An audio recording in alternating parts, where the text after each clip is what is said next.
And then it goes on. Why does the price increase? I tell you why the price increases. It's because at the very moment I bring somebody to the marketplace to work, to earn their money, the vast public who love the big issue and love the people, turn them back into beggars. So what they say is, oh, no. You give, I don't need your paper. I want to give you a handout. And when we started, of 4 people, 2 would take the paper and 2 would not. So we were happy with that. But over the years, it's now moved to 4 people saying only 1 takes the paper and the rest are supporting the vendors. The vendors are getting more money, thank you very much. About £24 million is in circulation from people like yourself. But the company just has to sells less copies and therefore does what everybody else does, is put the price up. We are caught, we are hoisted by our own petard because we run up our post in the marketplace. I mean, if I'd said, oh, I'm a charity, just give me, I would have been saying to homeless people, I don't want you begging, I want you earning. I want you learning, I want you to get out of poverty. And then me going, give me money, please give me money, give me money, give me money. And I thought, no, what I'm going to do is I am going to be a merchant and I'm going to turn them into merchants. And unfortunately, every time somebody says, sorry, don't want the paper, as a lady said, I don't want to read it. And then another lady said, well, why don't you take it in this audience? Why don't you take it and leave it at your GP? Or leave it on a bus or something. Somebody else will read it. Because we, so if you look at the big issue, it turns over about £7 million a year in the UK. And it's always somewhere near that line. We spend 70% of our money on distribution. That's not distribution. That's not just giving them out. That's going and being there for homeless people, outreach and all sorts of stuff like that. About 70% of our activity is charitable, but it's carried out by commercial business, which is commercial only in the sense that it has to live and die on the profit. So £2.50 is the result of the fact that 10 years ago we were selling 250,000 and now we're selling 125,000, 130,000. And therefore, I think my biggest failure is the fact that I haven't managed to convince people to take the magazine, and if you don't read it, get somebody else to read it. Recently, and I can understand why people didn't buy it for quite a few years, recently we started winning the awards again. Recently people have picked up. Why? Because we've had to put a shed load of money into revitalising the paper and making a better piece of literature. But it's also very difficult when from the squatter to the city gent is our audience. There's all sorts of reasons why we shouldn't be here. Why the hell we're here, I don't know. It's largely because of my job. That's all I'm saying.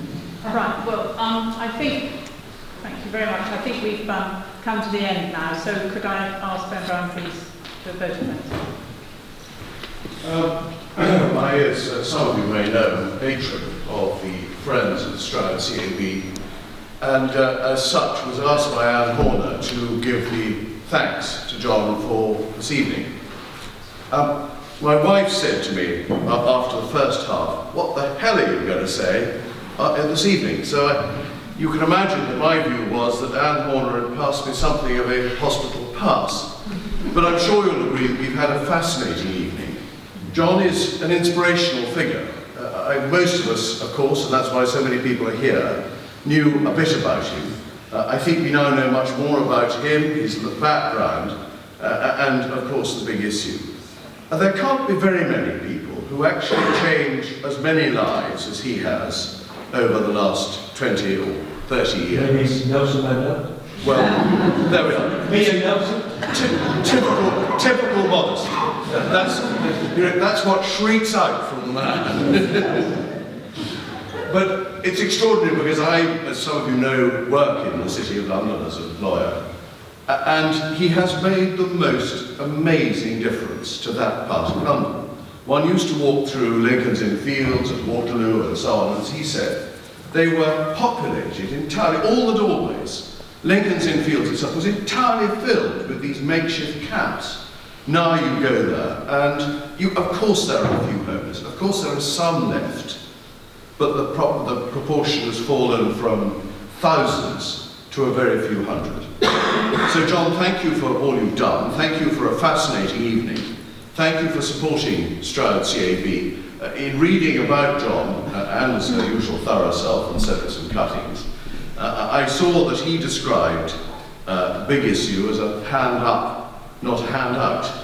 It seemed to me that was really quite a good analogy with the CAB, because again, what we seem to do is to help people to help themselves, not to hand out cash, but to give them solutions to their problems. That's what I think the CAB does so well. At a time when we need ever more funding because the tasks become greater and bigger all the time. And it's a huge help to have someone like John giving his time and £8,000, an enormous donation to help us. We're very grateful to him, and may you join me in thanking him hugely for the time he's given us this evening.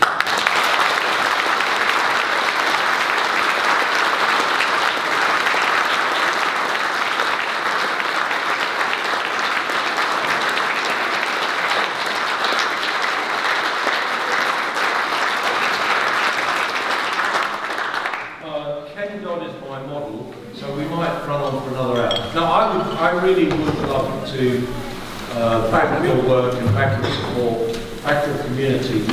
You're doing a fantastic job. I think the CAB needs to get bigger and it needs to get better. It should not be, beholden to 25k to keep it going. So if there's any way that I can help, and I will certainly be using the big issue answers to promote what you're doing so that we can get some money into your coffers. It's really, really important that we support you, because you are the backbone of Stroud and the area, Dursley, Nailsworth and the other places that you have your outreach. It really is, and I am very, very privileged to be with you, and I hope you feel that the big issue, for all of its limitations, is there to help you maybe to promote some of the best aspects of your work. Thank you very much.